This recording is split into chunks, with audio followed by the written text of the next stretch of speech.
ہمارے لیے آسان عمل بتا دیں۔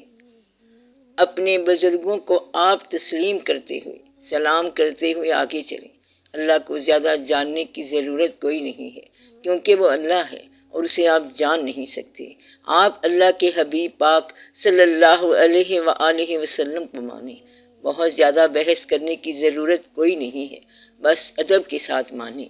قرآن پاک کو مانیں کہ یہ آخری کتاب ہے اور واقعی کتاب ہے، اور یہ ایسی کتاب ہے جو کتاب ہونے کے قابل ہے، کیونکہ اس میں خاص بات ہے۔ اس کے بعد آپ اپنے آپ کو مانیں۔ قرآن کو ماننے کا اصل مطلب کیا ہے؟ جو کچھ قرآن پاک کہتا ہے آپ وہ سب کریں، اور جتنا کر سکتے ہیں کریں۔ اور اس کے بعد جو بات ہے وہ یہ ہے کہ 10 آدمی ایک قرآن پاک کو پڑھنے کے بعد 10 نسخے نہ نکال لینا کہ اس میں یہ گنجائش ہے، بلکہ 10 آدمی مل کر قرآن پاک کا وہ نسخہ نکالنا کہ باقی آدمی متفقہ طور پر اس پر عمل کرنے کے قابل ہو جائیں۔ کیا اس طرح بہتر معاشرہ بن سکے گا؟ معاشرہ تو بنتا ہے، اور کیوں نہیں بنے گا؟ اور اگر 10 آدمی مختلف چیزیں نکالیں گے تو صاف بات ہے کہ مختلف باتیں نکل آئیں گی۔ قرآن پاک کی بڑی ورائٹی ہے، اور ایسے واقعات ہیں کہ اللہ تعالیٰ نے انسانوں سے خطاب کیا کہ یا ایھا الناس، اور مسلمانوں سے بھی خطاب ہے یا ایھا المسلمون، اور مومنین سے بھی بات کی ہے۔ تو قرآن پاک میں اللہ تعالیٰ نے سب سے خطاب کیا ہے، کبھی اپنے آپ کو انا کہتا ہے اور کبھی نحنو فرماتا ہے۔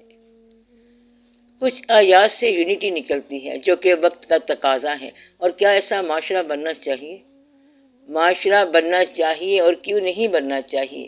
آیات میں یونٹی، اتحاد ضرور ہوگا، اور یہ سب کو نکالنی چاہیے، اور یہ معاشرہ ضرور بننا چاہیے، تاکہ پھر اس طرح کا اصل معاشرہ قائم ہو جائے۔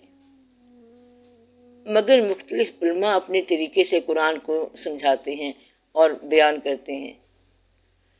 آپ کا یہ طریقہ ٹھیک ہے اور یہ اچھی بات ہے۔ ماحول کو تھوڑی سی آسانی بھی دینی چاہیے۔ آپ یہ سوچیں کہ قرآن پاک کا جو سسٹم ہے، طریقہ ہے اور تقاضا ہے، تو کیا آپ لوگوں سے پہلے کوئی انسان یا معاشرہ اس پر چلا؟ ضرور چلا ہوگا۔ اس کے بعد جن لوگوں نے قرآن آشنائی حاصل کی، کیا وہ قرآن آشنائی ان سے کسی نے حاصل کی؟ مثلا ایک آدمی نے ایک بات سمجھی، دوسرے نے اور سمجھی، 7 آدمیوں نے بات سمجھی، اور اگر وہ سب جانتے ہیں تو ان کو اکٹھا کرنے کا کوئی نسخہ ہونا چاہیے۔ سر انسان پر قرآن کس طرح آشکار ہو سکتا ہے؟ آپ ایک کیفیت میں قرآن پڑھیں گے تو ایک عالم آشکار ہوگا، دوسرے دور میں پڑھیں گے تو دوسرے عالم کی آشنائی ہوگی، اور کسی اور زمانے میں پڑھیں گے تو ایک اور چیز ہوگی۔ قرآن کے کم از کم 60 مفاہیم نہیں ہیں تو 21 تو ضرور ہیں، یعنی اس کی پرت در پرت کہانی ہے۔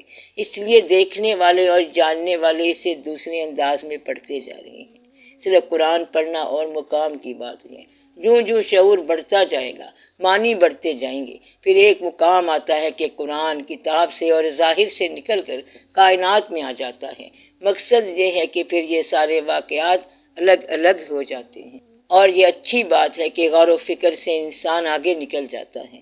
کبھی قرآن کسی انسان کی شکل میں آ جاتا ہے، یعنی مکمل قرآن اور مکمل انسان، حامل قرآن، ناطق قرآن، قاری نظر آتا ہے، حقیقت میں ہے قرآن۔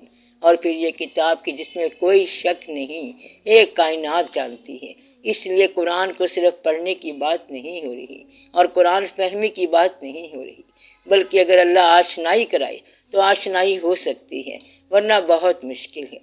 دعا یہ ہونی چاہیے کہ قرآن پاک سے آگہی ہو، یہ بڑی اچھی بات ہے۔ لیکن کتنی قوم ہے جس نے قرآن پڑھا نہیں ہے؟ آپ کو میں آسان بات بتاتا ہوں، آپ تفسیر نہ پڑھا کرو، کیونکہ اس طرح قرآن پاک سمجھ نہیں آئے گا۔ یعنی قرآن پاک کی تفسیر نہ پڑھا کرو، ورنہ قرآن سمجھ نہیں آئے گا۔ اگر قرآن پاک کے معنی بھی سمجھ نہیں آتے تو معنی بھی کسی غیر اردو والے آدمی سے سمجھا کرو۔ اب آپ مجھ سے یہ پوچھو گے کہ کوئی ایسا ترجمہ بتائیں جو صحیح ہو۔ میں آپ کو 2 ترجمے سجیسٹ کروں گا کہ آپ 2 ترجمے پڑھ لو۔ مولانا اشرف علی تھانوی اور احمد رضا خان بریلوی کا پڑھ لو، اور درمیان میں سے ایک راہ نکال لو۔ یہ دونوں ایکسٹریم کے اصل بادشاہ ہیں، ان دونوں کے درمیان آپ کو صحیح بات سمجھ آ جائے گی۔